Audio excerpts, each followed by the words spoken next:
Shepard, episode 22. The New York Knicks make the headlines today, and this time for the right reasons. They hire a new head coach, well, a veteran NBA coach, in Tom Thibodeau. And this is a guy that wins wherever he goes. His first coaching stint with the Chicago Bulls, they make the playoffs 5 straight years. A little bit of tension with Bulls management, they go their separate ways. The next 5 years, they make the playoffs just once. He goes to the Timberwolves in 2016. They make the playoffs within year 2. If you look at the previous 12 years, and this is even some years with Kevin Garnett, they made the playoffs 0 times. Here's the takeaway. Tibbs goes to your franchise, you are going to get significantly better. Here's what we also know. Guys like Derrick Rose, guys like Joakim Noah, guys like Luol Deng. You may not have heard of Deng, but certainly Joakim Noah. I hope you heard of Derrick Rose. These are guys that reached their potential playing for Tibbs. Rose an MVP in 2011, Joakim Noah Defensive Player of the Year in 2014, and Luol Deng a multiple-time All-Star. It's no accident that then they go to different teams and they're not nearly the same players. Even though Rose had that 50-point outburst on Halloween about 2 years ago, there was nowhere near an MVP type of level consistently during the regular season for D. Rose. Here's what we also know. The Knicks in the last 20 years have won just one, I can't believe I'm saying this, they've won just one playoff series in the last 20 years. One playoff series. That's unreal when you consider the history of this particular franchise.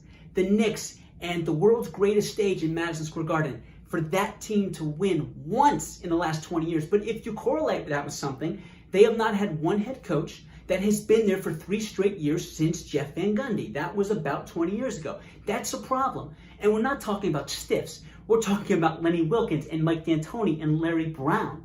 All 3 are Hall of Famers. At least D'Antoni will be a Hall of Famer.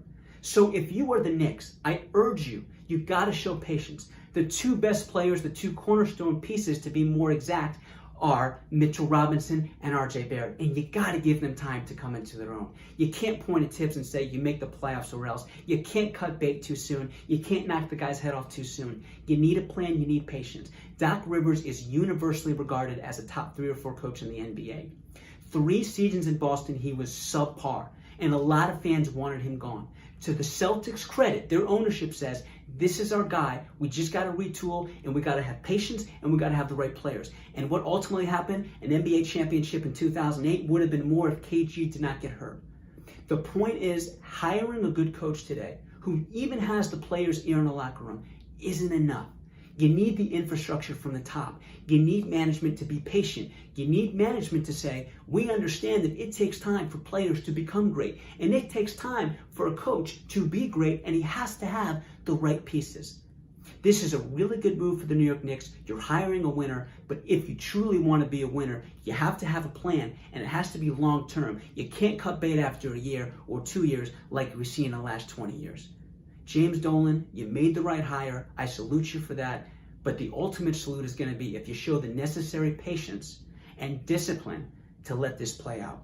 If you like any bit of what you saw, if you like the background, if you like the facts, the knowledge, the energy, make sure you subscribe, because there's going to be a lot more NBA, MLB, NHL, NFL content coming your way. Thank you again for watching. I hope you all have a great rest of the weekend. Be safe and be healthy. And thank you for your time.